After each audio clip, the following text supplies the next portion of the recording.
뭐 제목은 북이스라엘과 남유다의 통일 분열, 반제국은 한반도 뭐 이렇게 좀 제목을 길게 썼습니다. 예, 그 다음에 지도 그리고 예 그리고 먼저 이 시작 전에 이 PPT 자료 사진들이 거의 다 구글에서 들어왔기 때문에 이거는 뭐 공개하는 거는 아니고 그냥 우리 이 내부에서 이렇게 보는 그런 자료로 활용하겠습니다. 그럼 그 다음 장면으로 네, 네, 아시다시피 이 뭐 고대 근동 세계인데 이쪽에 남쪽에 에집트 제국도 위에 메소포타미아 제국. 그래서 우리가 뭐 4대 문명권이라고 문명이라는 걸 얘기하지만 사실은 제국이고 제국은 얼마나 굉장히 호전적이고 전투와 전쟁을 일삼는 것이라고 하겠습니다.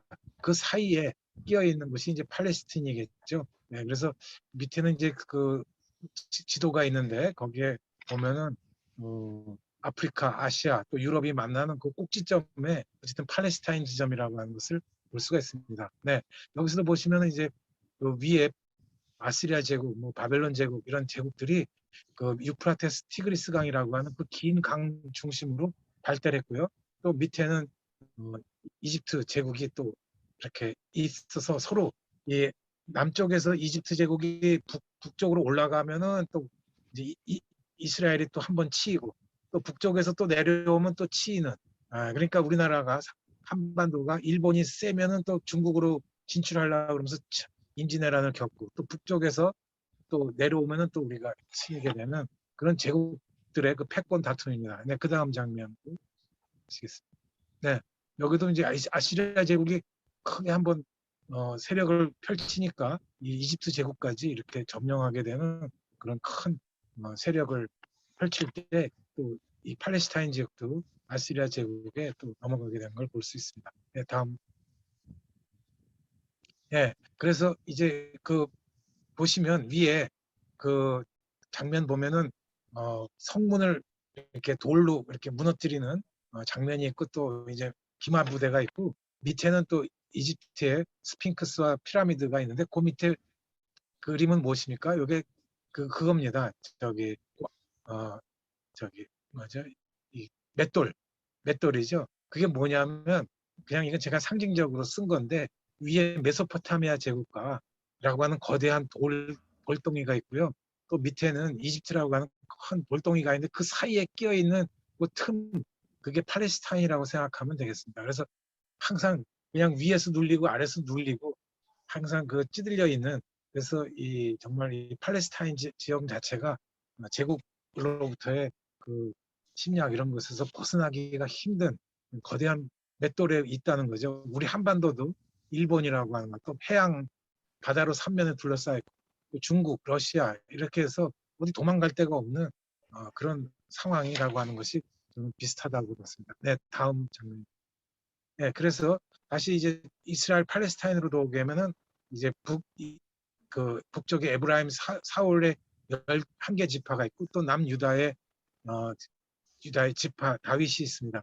그런데 북이스라엘은 11개 지파의 수장이 사울이고요. 그 다음에 남쪽에 하나의 유다의 지파의 수장이 다윗이죠. 그래서 그렇게 되는데 그 다음 장면에 네, 그렇게 되는데 통일을 누가 시켰냐면은 다윗이 시켰죠. 근데 만약에 북쪽에 11개 지파가 있는 사울이 통일을 시켰다 그러면 어떻게 됐을까? 그겁니다. 그렇게 됐을 때 사울이 했다 그러면은 저는 정치적으로 굉장히 안정됐다고 봅니다. 그리고 확장성도 있고요. 좀 튼튼한 왜 그러냐면 북쪽의 11개 지파의 그 사령관들이 다 사울의 그 손아귀에 있는 사령관들인데 이제 다윗이 잡고 나니까 다윗한테 어쨌든 충성 맹세를 해죠. 그렇게 해서 다윗에게 이제 복종을 하는데 일시적으로는 그것이 다윗의 어떤 카리스마, 그 다음에 솔로몬의 카리스마로 해가지고 그것을 버텨냅니다. 그런데 어떻게 됩니까? 솔로몬이 죽으니까 분열이 되지 않습니까? 그 분열의 원인이 이미 사울이라고 하는 그 11개 지파, 북쪽의 11개 지파가 꽉 잡고 있었던 거죠. 그리고 남쪽에 조그만 하나의 지파의 그 수장인 다윗이 이것을 11개 북쪽을 다 잡고 나니까 어쨌든 그 다시 분열이 될 수밖에 없는 그런 구조였다고 하는 것을 보게 됩니다. 그리고 이제 오른쪽 지도는 그게 그 다윗이 아래에 있었잖아요. 그리고 북쪽에 11개 지파가 있으니까 수도를 갖다가 위로 끌어올립니다. 끌어올려서 수도를 만든 게 신도시가 예루살렘입니다. 지금의. 그렇지 않고 밑에다가 그냥 다윗이 있는 자기 지역에다가 뒀으면은 그 북쪽의 영향력이 줄어들기 때문에 북쪽의 땅에 그렇기 때문에 그 금방 다시 쿠데타가 일어날 가능성이 크고요. 또 지나치게 위로 올라가게 되면 또 역시 포로 이렇게 포위가 돼가지고 또 쿠데타가 일어날 가능성이 큽니다. 그러니까 적당하게 조금 올린 부분이 지금의 예루살렘 신도시입니다.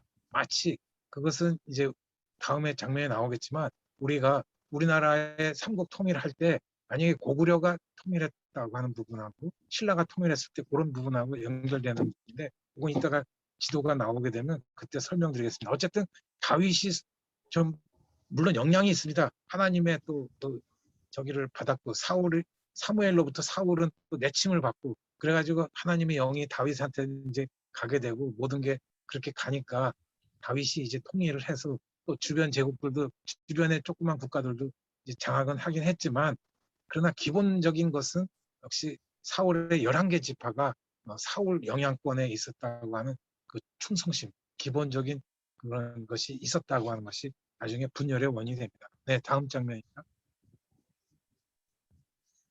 예, 그래서 예, 다윗의 보면 통치술 같은 거 보면 어쨌든 예루살렘 북쪽으로 좀 올려가지고 시도시 수도를 건설했고요. 그 다음에 적장 사울 왕이 이제 길보아 전투에서 죽었을 때, 예, 그러니까 그 그죠? 저기 블레셋하고의 싸움에서 이제 거기서 죽었을 때 아주 막 옷 찢으면서 애통을 합니다. 그런 장면이 어떻게 전해지겠습니까? 북쪽의 11개 지파를 상당히 고려한 겁니다. 그렇지 않고 잘 죽었다, 뭐 막 속으로는 뭐 그럴 수 있겠죠. 그런데 어쨌든 적을 그 11개 지파를 끌어안아야 되기 때문에 아주 그냥 애통해하는 그런 장면을 뭐 보여준다고 할까 아니면 연출한다 그럴까 아니면 실제로 정말 그런 마음이 있었을까 그거는 알 수가 없습니다. 네, 그렇게 해서 사울이 북쪽에 항상 그 구테타라고 하는 것은 뭐 그 당시나 뭐 그 제국가들도 항상 구테타로 해서 왕들이 바뀌기 있기 때문에 늘 조심하는 그런 부분이죠. 그래서 이제 적을 끌어안고 영토 확보와 확장이 그래서 가능하게 되는 그래서 다윗의 포용력은 사실은 굉장히 크다고 하는 걸 정치력을 볼 수가 있습니다. 다음 장면입니다. 예, 그래서 여기 보면은 이제 앞서 말씀드린 고구려가 통일을 했을 경우에는 지금 보시다시피 그 위쪽 만주 쪽 뭐 저쪽 압록강 그 유역 근처에서 확장성을 가지면서 아래쪽을 장악하게 되는 그래서 한반도를 뭐 이렇게 좀 더 강하게 이렇게 할 수 있었는데 어쨌든 역사는 오른쪽으로 갔죠 신라가 그래서 아래쪽에서 이제 하다 보니까 그 위로 올라가는 게 한계가 있지 않습니까? 왜 그러냐면 한강이라고 하는 것이 가로막고 있고 또 여러 가지 산들이 또 많이 있고 하니까 그 북쪽에 그러니까 개성 이후에 황해도나 평양 또 그쪽에 얼마나 많은 산들이 있는 걸 그걸 다 감당할 수가 없습니다. 그러니까 이제 원산 정도까지만 올라가고 많은 거죠. 그리고 또 수도를 옮기질 않았습니다. 가령 수도를 뭐 대전 정도까지라도 경주에서 올렸다든가 아니면 수원 정도까지만 올렸다 하더라도 신라의 확장성이 상당히 컸을 텐데 어쨌든 그냥 경주로 안주하다 보니까 통일신라도 그렇게 오래 가지는 못하고 끝나게 됩니다. 마찬가지로 다윗이라고 하는 그것도 한계 그러니까 경남이든 혹은 뭐 백제든 어디든 조그만 한 곳에서 이 북쪽까지 저 고구려 땅 그 위쪽 그러니까 사월이라고 하는 그 11개 지파를 다 감당하는 것이 쉽지가 않았던 거죠. 그런데 오히려 사울이 통일을 했다 그러면 그거는 어떻게 됐을지 모릅니다. 그런데 성서의 스토리가 사실 역사가 승리자의 역사로 남지 않습니까? 그러니까 다윗을 중심으로 한 역사가 살아남고 사울을 중심으로 한 역사는 다 뭐 비굴하게 보인다든가 잊혀진다든가 그렇게 됐습니다. 그렇기 때문에 나중에 신명기 역사에서 비춰지는 그런 다윗의 모습과 사울의 모습이 아주 다른 거죠. 만약에 사울이 이겨서 내내 뭐 한 몇백 년이 흘러서 갔다고 한다 그러면 역사는 뭐 또 다윗이 이상하게 비춰졌을 거고 사울은 정상적이고 뭐 또 사무엘이 뭐 이상하게 뭐 하나님의 영이 떠났다 이런 얘기는 나오지도 않을 거라고 그렇게 저는 추측을 합니다. 네, 다음 장면.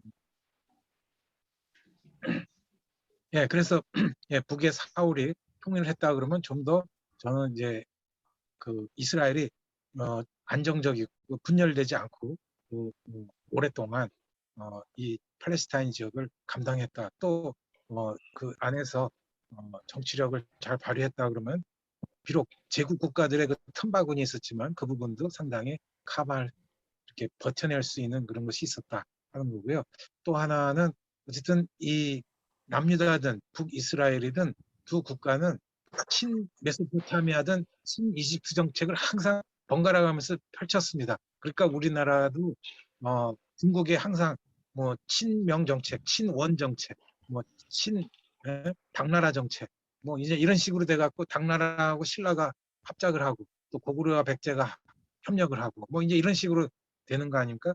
이제 지금도 뭐 한반도를 놓고 친미 또 친중국 뭐 이런 식으로 이렇게 여러 그 역학 관계들을 하는데 이스라엘 역사에서도 내내 그 왕이 등극할 때마다 같은 왕조 안에서도 왕이 등극할 때마다 친 이집트냐, 친 메소포타미아나 친 바벨로니인 제국이냐 이런 걸로 늘 그런 것들이 바뀌었습니다. 그러면 거기에 따라서 조공 관계도 바뀌고 갖다 바쳐야 되는 그런 뭐 귀한 것들도 늘 바뀌게 되고 그거에 따라서 또 침략을 받기도 하고 또 보호해주기도 하고 그런 정책이었고요. 또 하나는 어, 팔레스타인이 안정적인 국가가 됐을 때가 언제냐면은 이집트가 강했을 때나 혹은 그 북쪽의 메소포타미아에 있는 여러 제국들이 강했을 때 혹은 약했을 때 그 어느 정도 균형 감각이 있을 때는 그게 평화를 이뤘습니다. 이 팔레스타인이. 그런데 어느 한쪽이 세졌어. 이집트가 세졌다든가 메소포타미아 제국이 세졌을 때는 꼭 반드시 남하 정책 혹은 국방 정책으로 올라가가지고 그때마다 한 번씩 팔레스타인이 치고 올라가기 때문에 점령당하거나 위태해지고 불안정해졌던 거죠. 그러니까 지금 한반도도 어쨌든 지금 미국과 중국이 균형을 갖고 있기 때문에 또 그 안에서 한반도가 좀 버티고 있는 거죠. 어느 한 세력이 확 꺾겠다든가 뭐 했을 때 이제 한반도도 전에 뭐 전쟁을 또 겪었던 그런 것을 보게 됩니다. 네, 그 다음 장면. 네, 그래서 이제 뭐 이건 아까 말씀드린 그 고구려가 이만큼 영향력을 펼쳤는데 어쨌든 통일은 신라를 통해서 됐기 때문에 한반도 이 전체가 우리는 또 뭐 위쪽 부분을 상당 부분 또 내줘야 되고 지금 뭐 동북공정 문제 뭐 이런 것들까지도 나오는 것도 사실 그런 그때 삼국 시대서부터 뭐 그런 아쉬움들은 있지만 할 수 없습니다. 네, 다음 장면입니다. 예, 그래서 이제 분열 왕국이 됐을 때 이런 그 남유다하고 북이스라엘은 서로 같은 뭐 히브리어를 쓰고 같은 하나님을 믿고 하지만 야훼 하나님을 믿지만 서로 다른 두 개의 별개 국가다. 지금처럼 한반도처럼 북조선 뭐 인민공화국, 남쪽은 대한민국 뭐 이런 식으로 분열된 국가로 한 200여 년을 그렇게 보내다가 북왕국이 먼저 그, 아, 그 아시리아 제국에 멸망당하고 남유다는 나중에 바벨론 제국에 멸망당했죠. 네, 그렇게 해서 하는데 또 남유다는 어쨌든 태종 태세 문단세처럼 다윗 왕, 솔로몬 왕 이렇게 해가지고 왕정 체제로 그 혈통으로 내려갔기 때문에 조금 다소 안정적이었고요. 북쪽은 그냥 누구든지 칼자루 잡아가지고 또 쿠데타를 일으켜가지고 거기가 정치적으로 불안정했습니다. 그래서 짧은 기간인데도 왕 숫자가 굉장히 많은 거 보면 뭐 일주일짜리 왕도 있고 3개월짜리 왕도 있고 6개월짜리 왕도 있는 이런 정변을 내부에서 많이 진통을 겪고 있습니다. 예, 다음입니다. 예, 그런데 이제 그 성경 안에 구약 성경 안에는 이런 그 반제국에 대한 그 내용들이 상당히 많이 펼쳐져 있습니다. 그래서 뭐 시청자님을 비롯해서 우리가 잘 아는 10가지 재앙 이야기, 홍해바다 이야기는 하지만 그 본질이 뭐냐면 제국이죠, 제국. 그다음에 그래서 오경, 역사서, 시편, 예언서 이런 데 반제국 사상이 굉장히 많이 관통해 갑니다. 다음 장면. 예, 거기 보면 이제 우산을 제가 올려놨습니다. 그럼 거기엔 뭐냐면은 십계명입니다. 그래서 나 위에 다른 신을 섬기지 말아라. 1, 2, 3, 4, 5 계명해갖고 십계명 10가지 계명이 있는데 그 위에다 이렇게 우산을 펼쳐놨어요. 이 우산이 뭘까요? 이 우산은 바로 내가 너희를 이집트에서 이끌어낸 너희 야훼 하나님이다라고 하는 그 서두가 있습니다. 그 서두가 출애굽기 20장에도 나오고 신명기 5장에도 나오는 이 두 가지 명제가 항상 있어요. 그런데 우리는 십계명 하면 그냥 첫 번 계명부터 달달달달 외우면서 그냥 나 위에 다른 신 섬기지 말라고 막 그것만 하는데 사실은 그 우산부터 알아야 되는 거죠. 이 반제국 사상이 십계명에도 하나하나 한 조항 하나하나에도 다 적용이 되는 그 큰 우산이 있다는 겁니다. 그 우산을 우리는 늘 잊어버리고 있는데 그 우산이 그 반제국 이집트에 대한 반제국 사상이 있다고 하는 거죠. 그러니까 우리는 십계명도 그냥 하나의 개인 윤리를 볼 게 아니라 이런 어떤 사회 역사적인 그런 관점에서 그 나라의 민족성을 갖는 그 정체성, 이스라엘의 그 정체성이 거기에 담겨져 있다고 하는 걸 보겠습니다. 네, 다음 장면. 네, 그래서 이제 뭐 거기에 이제 그런 내용들이 이집트에서 이런 여러 가지 사건들을 보여줍니다. 네, 다음 장면. 이거는 이제 시간이 없어서 그냥 쭉쭉 넘어가겠습니다. 또 여호수아도 이제 그런 장면들을 보여줬고요. 그 가나안 땅에 들어가면서 그 다음 장면입니다. 다음 사무엘에서도 이런 그 이집트에서의 항상 그 회고를 늘 하는 것이 그것이 의도적이든 뭐 신명기 역사 나중에 바벨론 멸망 이후에 신명기 역사가 의도적인 걸 수도 있지만 어쨌든 이스라엘의 그 정체성을 계속 넣기 위해서 이런 장면을 넣습니다. 다음 장면입니다. 예, 여기에도 보면 사무엘상, 나다네요, 다윗의 감사기도, 승전가. 그래서 또 솔로몬이 언약궤를 옮길 때 또 히스기야 왕의 어떤 개혁 이런 것 속에 다 이런 그 반이집트 제국에 대한 사상이 거기에 들어가 있다는 거죠. 이것은 거대한 그 우리가 아시다시피 이집트 제국도 얼마나 무지막지합니까?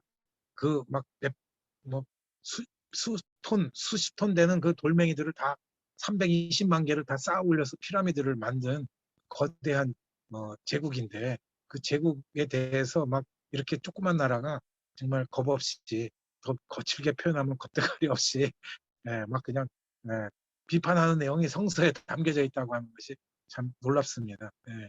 근데 그렇게 중요한 장면 때마다도 역시 아까 십계명에서도 우산을 씌웠듯이 이런 장면에도 이 반이집트 사상이 나오고 있다.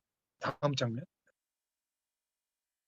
네, 여기도 지금 그런 내용들이 그다음에 여기 아시리아를 하나님께서 치신다 뭐 이런 내용들이 또 나오고요. 그다음 장면에서 또 역시 아시리아들에 대한 어떤 그 반아시리아 제국에 대해서 또 예, 얘기를 하고 있습니다. 이건 예언서에 있죠. 다음 장. 예, 그 다음 장면도 예, 그 바벨론 제국, 바벨론 제국에 대한 사상이 또 이사야서라든가 거기에도 또 나오는데 뭐 거기에 보면 막 후려칩니다. 바벨론을 내가 다 멸하겠다. 너희들 다 살아남는 자도 없고 다 그냥 불로 다 아니면 어떻게 다 쳐버리겠다라고 하는. 그러니까 바벨론 제국 그 당시에 진짜 이 조그만 나라로 봤을 때는 벌벌 떨어야 되는 나라입니다. 어마어마한 나라인데도 불구하고 이 코딱지만한 이 조그만 나라에 이그 유다나 혹은 이스라엘이 이렇게 반 제국 사상이 가지고 있다는 게 참 놀랐습니다. 네, 그 다음 장면. 그 다음 장면도 역시 팔 쏘는 사람에서 막 바벨론 제국을 멸치겠다. 이건 또 반 이집트 제국. 그래서 이집트에 내가 막 팔을 펴서 휘둘러서 너희들 다 무서워 떨게 하겠다. 어쨌든 하나님의 야훼 하나님이라고 하는 그 조그만 우리가 구약에서 뭐 결혼 시간에도 배워하지만 그 뭐 조그만 지역신 야후라고 하는 지역신 조그만 신이 나중에 조그만 그 이스라엘의 어쨌든 그 통일 그 다윗 솔로몬의 그 조그만 땅덩이죠. 거기에 하나의 신이 됐는데 그 신이 감히 정말 이 반이집트 반 바벨론 제국, 반 아시리아 제국에 대해서 이렇게 거칠게 표현을 하고 있다는 네, 다음 장. 예레미야의 서에서도 반 제국 사상이 이집트 제국에 대해서 너희는 뭐 이제 이제 니네 다 끝났으니 짐 꾸려서 이제 잡혀갈 준비나 해라. 뭐 이런 적들이 막 밀어닥칠 거다. 너희들 도끼 들고 이제 날 오니까 너희들 이집트로부터 이제 이렇게 침략을 받을 테니 너희들 도망갈 준비나 해라. 이런 정도로 얘기하고 있습니다. 네, 다음 장면. 예, 에스겔도 역시 이제 반제국 얘기를 하게 되는데 여기서도 이집트 하는데 우리가 잘 아시는 그 37장 에스겔 30장에 이제 그 마른 뼈들이 이제 막 달라붙어 갖고 생기를 불어넣어줘 갖고 사람이 되지 않습니까? 이제 그렇게 하면서 바로 나오는 게 우리들이 잘 아시는 그 막대기 하나를 가져다가 그 위에 이스라엘 막대기 하나가 에브라임 막대기고 또 하나는 이스라엘의 온 족속이다. 이렇게 해가지고 그 막대기를 서로 연결시켜서 하나가 될 거다. 이 얘기가 요 한 구절이 사실은 뭐 통일 문제나 뭐 어디 하면 항상 이 구절이 나와요. 어디 가나 대부분. 그래서 저는 지루해가지고 아예 그냥 이 얘기는 제가 오늘 발표하는 데서 이 얘기는 하지 말아야 되겠다 하고선 지금 그냥 여러 가지 거칠게 지금 얘기하고 있습니다. 그러니까 이해해 주시고요. 조금 관심 있으신 분은 에스겔서 37장 15절 그래서 남북 왕국의 통일, 뭐 막대기가 두 개가 하나가 된다는 얘기인데 이제 그런 걸 통해서 두 국가가 하나 되는 얘기인데 그냥 그런 얘기입니다. 네, 그 다음 장면. 시편에서도 반제국 사상들이 135편, 136편에도 계속 나오고 있고요. 네, 다음 장면. 네, 그 다음에 이제 한편으로는 대외적으로는 이렇게 반제국을 펼치면서 또 내부에서는 이제 정의평화 운동을 하는 거죠. 이 부분은 이렇게 그 예언자들이 사회 역사가 잘못 갈 때, 그 왕권 권력이 부패하고 타락할 때, 백성들을 억압할 때, 민중들의 입장에서 이제 비판하고 하는 정의평화 사상이 어쨌든 뭐 다 아시는 대로 막 구약성서에 듬뿍 담겨져 있습니다. 그래서 사회 내부적으로 그래서 그 어떤 엘리트 그룹, 권력 엘리트, 왕, 재판관, 그, 음, 이 경제인들, 제사장, 뭐 이런 그래서 이 사람들에 대한 어떤 비판에 대해서 날카롭게 하는 부분인데 이것은 그냥 근데 참 놀랍게도 구약성서 분량으로 따지면은 전체 한 3분의 1이 예언서예요.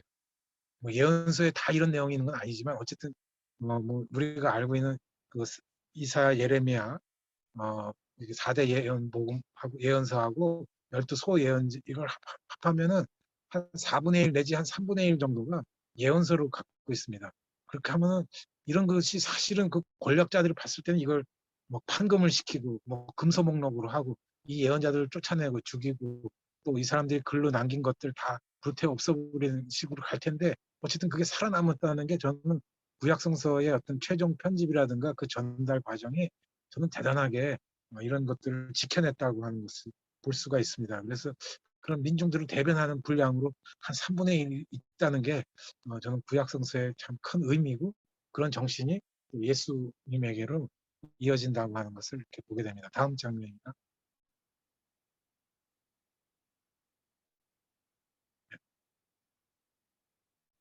네, 다음.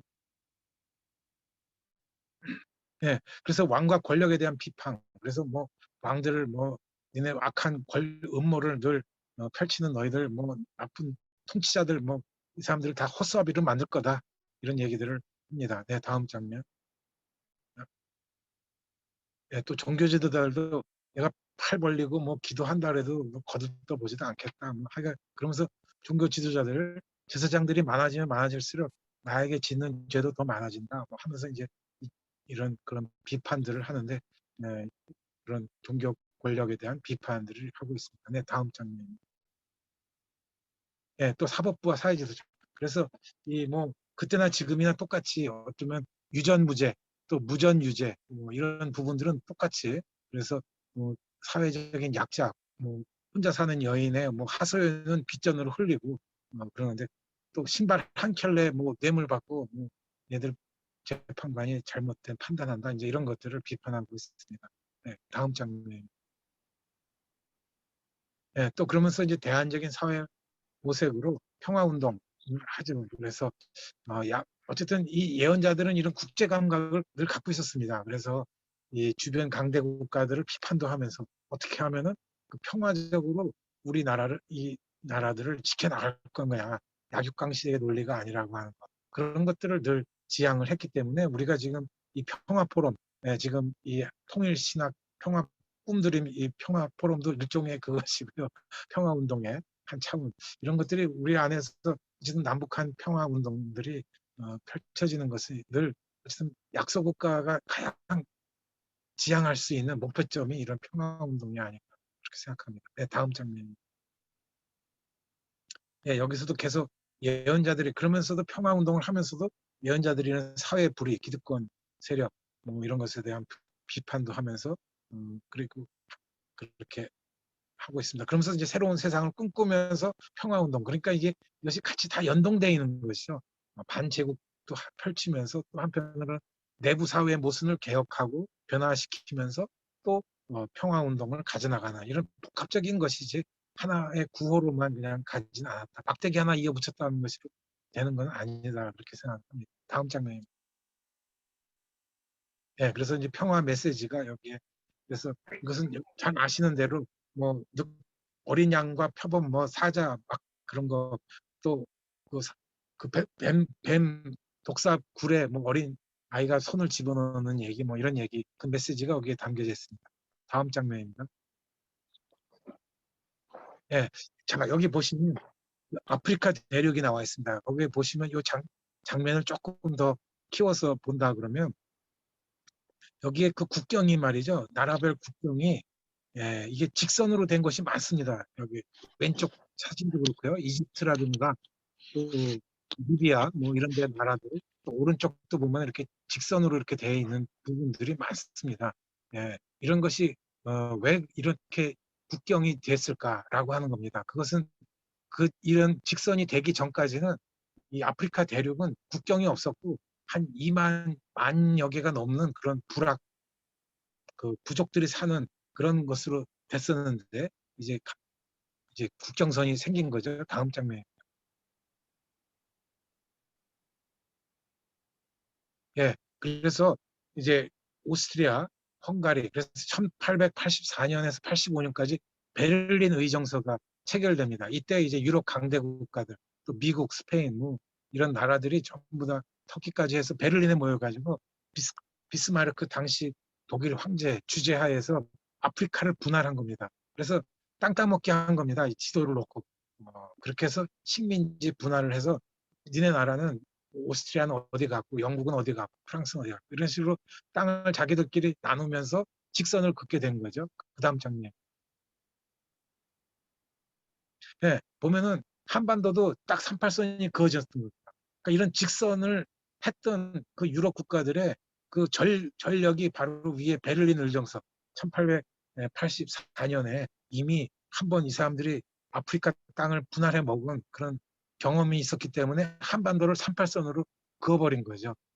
그렇게 해서 이제 신탁 통치라고 하는 걸로 해서 북쪽은 뭐 소련, 소비에트, 남쪽은 미국이 일정 기간 뭐 신탁 통치를 하겠다 이제 이런 식으로 38선을 그어버린. 그래서 저는 이 38선이 그냥 이 사람들이 죽은 게 아니라 다 그런 자기들의 그 식민지 일종의 한국도 지금 식민지죠. 뭐 일본의 식민지로 해서 국가로 인정하지 않았습니다. 1945년 해방됐다 하더라도 일본의 그냥 한 영토, 식민지 지배받는 영토지 우리나라를 제대로 된 국가로 보질 않았기 때문에 이렇게 그 사람들이 예, 줄긋기를 했습니다. 다음 장면. 그래서 한반도도 이렇게 강대 국가를 둘러싸여 있고 거기에도 우리도 지금 맷돌로 둘러싸여 있습니다. 그래서 한 발자국 뭐 북한에 뭐 비료 하나 한 포대 보내는 것도 쉽지 않고 의약품 지원도 쉽지가 않고 다 그걸 뭐 유엔에 가서 아니면 어디 가서 허락 받아야지만 하는 이런 걸로 하니까 참 한반도도 지금 참 어렵습니다. 육자회담도 어렵고 뭐든지 이게 지금 어려운 상황으로 지금 되고 있습니다. 그래서 뭐 3년 전에 남북 정상회담은 했지만 한 발자국 나가지 못하고 있죠. 그러니까 이런 강대 국가들이 이렇게 맷돌로 계속 누르면서 곧 자기들의 그 기득권을 이익을 다 챙겨가는 거죠. 중국은 중국대로 북한에서 어떻게 하면 저 지하 자원을 다 빼먹을 건가. 2천조 원이라는 어마어마한 것이 묻혀 있다 그러죠. 철광석부터 제일 중요한 건 우라늄이 제일 순도가 높은 게 전 세계에서 제일 순도가 높은 게 북한에 있다고 합니다. 우란이. 근데 어쨌든 그런 거. 또 일본은 일본대로 또 이 기득 뭐 이해관계. 네, 다음 장면입니다. 예, 그래서 383 분단이 1944년 이제 카이로 회담, 그래서 미국, 영국, 중국이 이제 신탕 통치를 하면서 어쨌든 그 해방과 독립을 줘야 되겠다. 아직 1945년 오진 않았지만은 앞으로 만약에 이제 미리 이제 뭐 향후에 이렇게 일본이 패망하면은 이제 이렇게 하겠다라고 하는 정도로 자기들끼리 이제 한 거죠. 그리고 1946년인가 미국 군부 그래서 미국이 이제 자체적으로 한번 자기들이 계획을 세운 겁니다. 한반도 연합국으로 시탁 통치를 해야 되겠다. 내부 문서죠. 아직 1945년은 오지 않았습니다.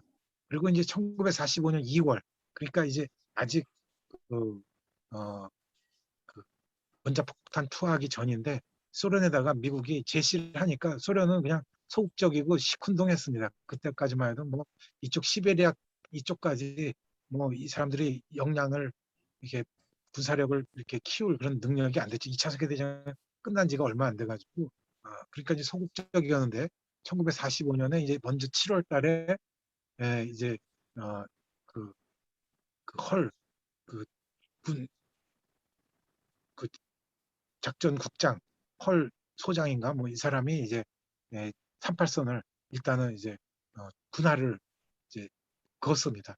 여기서 38선을. 그리고 이제 그것이 이제 하나의 계기가 되고 그다음에 히로시마가 이제 8월 6일 그거 안 돼가지고 또 3일 뒤에 나가사키 이렇게 두 번 문폭도하고 이제 8월 11일 날 그러니까 갑자기 그걸 보고 나니까 소련이 화들짝 놀래고서 이제 자기들도 개입해야 되겠다 하면서 막 들어오면서 이제 시탁 통치 그걸로 분할해야 된다라고 하는 걸로 하니까 한반도는 우리의 어떤 독립운동과는 전혀 무관하게 이렇게 외세에 의해서 그러니까 이스라엘 이스라엘이나 유다도 이렇게 제국들에 의해서 막 그냥 휘둘리고 하는 그런 현상이 한반도에서도 현대사에서도 물론 과거에도 중국에 있었지만 현대사에서도 지금 이런 것이 있었다. 다음 장면입니다. 예, 그래서 샌프란시스코 강화 조약에서 이렇게 1951년에 이때 이제 48개국에 대한 어떤 그 일본을 포함한 이것을 이제 독립을 이렇게 시켜주는 그런 것 속에서 여기서 이제 가장 아쉬운 점이 있습니다. 그것은 뭐냐면 제 영토에 관한 2조 2항인데 제 2조에 그 일본은 한국의 독립을 인정하고 제주도, 검문도 땅 그리고 울릉도를 비롯한 한국에 대한 일제 권리와 소유권 및 청구권을 포기한다. 그러니까 일본이 이때 독도를 갖다가 뺐어요. 근데 우리가 주도적으로 이런 샌프란시스코 강화 지역에도 참여하고 뭐 이렇게 됐으면은 뭐 우리도 독도 땅을 뭐 얘기를 했을 수가 있었는데 그때 교묘하게 일본은 이걸 뺐고 뭐 우리도 그런 것들을 뭐 나중에 알았는지 하여간 그 놓쳤어요. 그렇게 되니까 그냥 여기서 일단 독도가 여기서 빠져나갑니다.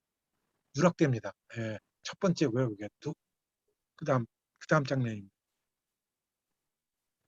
예, 그래서 1965년, 아까는 이제 1954년인가 그렇고, 샌프란시스코 강화 조약이, 그다음에 65년, 10년 정도 지났을 때, 예, 독도 밀약을 하죠. 그래서 위에 사진은 왼쪽에 이제 김종필, 그리고 오른쪽이 이제 일본 수상인데, 그때 이제 독도 밀약을 합니다. 먼저. 그리고 나서 한 2년, 3년 뒤에 한일 협정서를 만드는데 그 당시가 1961년대 이제 박정희 군사 정권이 일어나고 쿠데타를 일으키고 그동안에 이승만 정권 이제 다 몰아내고 뭐 해서 사회가 정치적으로도 다 굉장히 혼란스러웠던 그런 시기 때에 이제 이런 큰 거를 통해 가지고 하나의 전환점을 삼으려고 했던 박정희 정권의 어떤 그런 것이 있었던 거죠. 그러니까 이때 그 한일 협정서에도 독도가 빠져 있는 겁니다. 그냥 단지 뭐만 들어가 있냐면 그냥 뭐 3억 불이냐 5억 불이냐 뭐 그냥 그 차관 돈 그 보상금 그리고 이제 거기에 대한 거 그래서 그러니까 일괄 그걸로 정리한다 이제 그렇게 돼가지고 사실은 두 번째 이 독도가 거기서 얼마든지 이 박정희 정권이 자주권을 갖고 있었고 정말 이 독도 울릉도가 우리 땅이라는 확고한 신념을 가지고 있었다 그러면 그것을 쟁취해낼 수가 있었는데 거기서 그냥 밀려버리니까 일본은 얼씨구나 좋다 하고선 뭐 그거 독도도 의제에도 삼지 않았죠. 그 다음에는 또 그 협정서에서도 그냥 돈만 갖고 아주 푼돈 가지고 그냥 막 장난치다가 그냥 협정하고 마는 거니까 일본은 아주 뭐 횡재를 한 거죠. 그 45년 동안 자기들이 빼먹은 게 얼마나 많습니까? 우리 수탈을 한반도로 수탈한 게. 근데 그거에 비하면 참 너무나 억울하고 한탄스럽습니다. 이것이 이제 두 번째 독도가 회생할 수 있는 그 기회를 놓친 것이다. 국제적인 그런 계약 관계에서 다음 장면. 네, 그래서 통일운동은 이 울릉도 독도와 같이 영유권 운동과 동시에 우리는 진행해야 되는 부분이라고 하는 걸로 우리는 가야 됩니다. 그래서 지금 한반도 통일 문제도 남북 간에 뭐 여러 가지 이제 경제 협력이라든가 민간 교류도 많이 해야 되겠지만 동시에 우리는 독도 영유권에 대한 이런 부분을 확실하게 가져가야 된다 하는 다음 장면. 예, 그래서 그다음에 이제 지난 70년 동안 보면 한반도가 이렇게 그래서 좌우 대립을 해서 정말 여순 사건 아시죠? 그다음에 제주도 4.3에 제주도에 가가지고 이 소탕 작전을 벌이려니까 국군들이 우리는 우리 군인들을 죽일 수 없다. 그래서 반란을 일으킨 게 여순 사건이죠. 그러니까 이거는 우리 민족끼리 우리가 총뿌리를 겨눌 수 없다고 하는 정말 민족운동이고 정말 이거는 어쩌면 정말 동원혁명에서 있었던 그런 정말 우리 민족 간의 그런 피를 막는다고 하는 또 반제국 뭐 이런 것이었는데 그게 그냥 무참히 그냥 이제 국방군에 의해서 또 희승만 정권에 의해서 학살당하죠. 그래서 오른쪽은 이제 한반도 전쟁이 결국은 한국 전쟁이 일어났고요. 이런 그 아픔의 역사, 좌우 대립의 역사가 그동안에 심하게 왔습니다. 다음 장면. 예, 그래서 그 60년대부터 시작해서 현재까지 보면은 좌우 진보 대립이 그냥 늘 있어 왔습니다. 그래서 뭐 옛날에는 뭐 우리 무찌르자 공산당, 뭐 나는 공산당 싫어요, 뭐 이런 그 슬로건과 그 표가 막 늘 있었고요. 그런 반공 이데올로기가 늘 있어 왔죠. 그리고 이제 오늘날에는 지금은 뭐 태극기 집회라든가 또 촛불 집회 이런 것들이 또 서로 대립되는 이런 진보 대립 이런 것들이 계속 지금 또 한편으로 있다 하는 겁니다. 이런 것이 사실은 이제는 좀 70년이 지난 사에서 남북 관계도 회복돼야 되지만 이 남남 관계에서 이 대립을 어떻게 극복할 것이냐도 이게 큰 하나의 과제인데 이런 것이 또 교회의 역할이 또 필요한데 교회도 어느 한쪽이 한편에 그동안에 서왔습니다. 반공 이데올로기의 한편에 서왔고 또 그쪽을 통해서 어떤 성장, 교회 성장을 굉장히 추구했던 것이라고 하는 걸 보게 되죠. 반공 이데올로기. 그것이 이제 요즘에 또 먹히지를 않으니까 또 성소수자 뭐 이제 다 같이 밥 이런 먹었습니다. 은희가 목사 아들한테. 그다음 장면. 네, 다음 장면. 네, 그래서 이제 그동안에 이제 대립이 뭐냐면 진보와 보수, 산업화. 그러니까 박정희 대통령이 이제 어쨌든 독재 정권을 하면서 나쁜 짓 많이 했죠. 진짜 많이 하고 그랬는데 어쨌든 또 하나는 산업화를 이루면서 국가 경제 틀을 만들었던 부분이 있고 또 오른쪽에는 그런 그 산업화에 소외된 사람들에 대한 어떤 약자들에 대한 어떤 또 하나의 그 대변 역할을 하면서 학생운동, 또 민주화운동, 노동운동, 농민운동 이런 것들이 계속 있으면서 이 두 가지 축이 현대사에서 계속 내려왔다고 봅니다. 그러면 이제 그 중간에서 어떤 이 두 가지를 우리가 대립 갈등을 우리가 극복해야 될 건가 이런 또 중간에 그런 과제가 우리한테는 또 있습니다. 지금까지는 뭐 또 이쪽 어느 한쪽 편에 서면 아주 그냥 상대방을 그냥 힐난하는 쪽으로만 하는 거죠. 다음 장면. 예, 그래서 사실 이제 70년이 한국 전쟁이 끝나고 70년이 이제 해방 후 뭐 70년 이제 이렇게 지나고 이런 상황에서 어쨌든 한국은 경제 대국이 됐습니다. 정말 G7이든 G8이든 경제 대국이 됐습니다.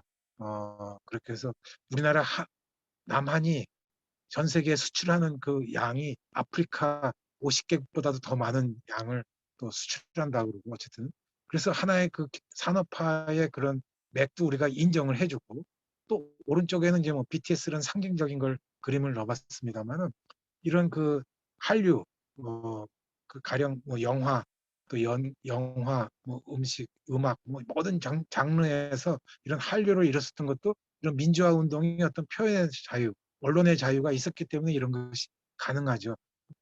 제가 일본 사람, 중국 사람도 만나서 잠깐 얘기 들으니까 중국에도 이런 비슷한 가수들이 많은데 그게 그런 중국 한류처럼 그런 게 나오질 않은데요. 그건 아직도 중국도 중국 공산당이라고 하는 그런 체제 속에서 표현의 자유가 이제 제한을 받기 때문에 그런 것이 펼쳐지지 않는 것에 비하면 한국은 어쨌든 이 두 가지 축, 민주화 축과 산업화 축이 서로가 이제는 공존 공생하면서 서로가 존경해주고 서로가 이제는 갈등을 버리고 서로 잘못된 부분은 좀 비판을 할 수 있지만 비난하지 말고 서로 리스펙트 해주는 그런 관계가 됐을 때 좀 성숙한 정치 문화도 되고 또 교회도 성숙해지고 교회 문화도 뭐 이런 사회 전체적으로 성숙해질 거라고 이렇게 생각합니다. 다음 장면 이제 결론으로 가겠습니다. 예, 그래서 뭐그 비아메데라고 하는 중용 중도의 길이라는 표시가 있는데 단어가 있는데 이거는 성공의 옛날 종교개혁 시절에 그냥 서로 갈등하면서 가톨릭주의하고 또 개신교주의 간에 막 서로 싸우고 하면서 많은 사람들이 죽었습니다. 그때 당시에. 그래서 비아메데락은 중도길로 가자, 이런 중용의 길로 가자라고 하는 그런 슬로건을 내세워서 지금까지 뭐 이런 그 영국 성공회 또 영국 성공회가 영국 철학에 경험 철학에 또 영국 의회에도 이런 정신이 많이 반영돼서 그 영국에서도 영국은 지금도 노동당 아닙니까? 보수당하고 노동당이 지금 100년 넘게 이름 한 번 안 바꾸고 노동당입니다. 한국에서 노동당이라고 그랬으면 지금도 뭐 1%도 안 되는 지지밖에 못 받지 않습니까? 그러니까 그런 식으로 되는데 영국은 지금도 보수와 진보당이 노동당이 5년씩 이렇게 서로 시계추가 왔다 갔다 하듯이 지난 100년 동안 서로 정권 교체하면서 흘러왔다는 겁니다. 그런 걸 봤을 때는 우리가 서로가 존중해주고 하는 그런 사회로 나가야 되지 않겠는가 그렇게 생각합니다. 네, 다음 장면으로 해서 남북한 관계도 이렇게 서로 남북이 적대시되기보다는 이렇게 평화로 서로 가고 또 휴전선에서 서로 손에 손잡기 하는 이런 식으로 어쨌든 이런 것들이 자꾸 민간 주도로 자꾸 많은 것이 확산되고 교회가 이런 부분에서 많은 역할들을 한다 그러면 통일운동도 상당히 평화 통일운동이 가까워질 거라고 생각합니다. 네, 다음으로 해서 마치도록 하겠습니다.